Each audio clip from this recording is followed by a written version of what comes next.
La familia Sabaté mantiene viva la tradición de 60 años y desde mañana abrirá sus puertas para todos aquellos que quieran admirar la belleza del pesebre hidráulico gigante en la ciudad de Luque.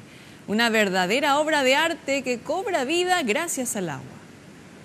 Dos trocitos de madera ya techaron el establo.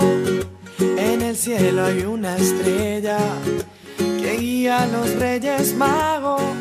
El niño José y María, moldeados en el barro, dan la imagen navideña y la yegua color rosado.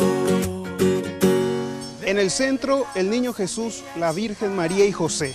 A su alrededor, 50 piezas móviles. El factor fundamental, el agua, que da vida a esta verdadera obra de arte. Que es algo como si fuese que tenga vida, ¿verdad? El objetivo nuestro es que el niño Dios nazca entre personajes típicos nacionales. Y esto comenzó mi finado padre hace 64 años. Y comenzó con un pesebre modesto acá sobre una mesa debajo de la misma parralera.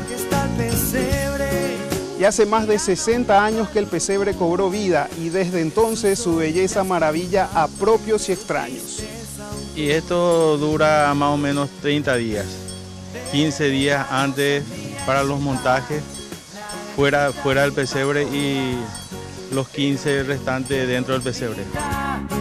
Del día del nacimiento, el día del niño, prácticamente todo el día. Esto se llena acá. Sí. Viene mucha gente. Mucha gente, incluso gente del exterior. Viene mucha gente. Mucha gente del exterior. Y el pesebre abre sus puertas para el público a partir de mañana de 18 horas hasta las 22 con entrada libre y gratuita. Rodrigo Cuevas, Red Guaraní.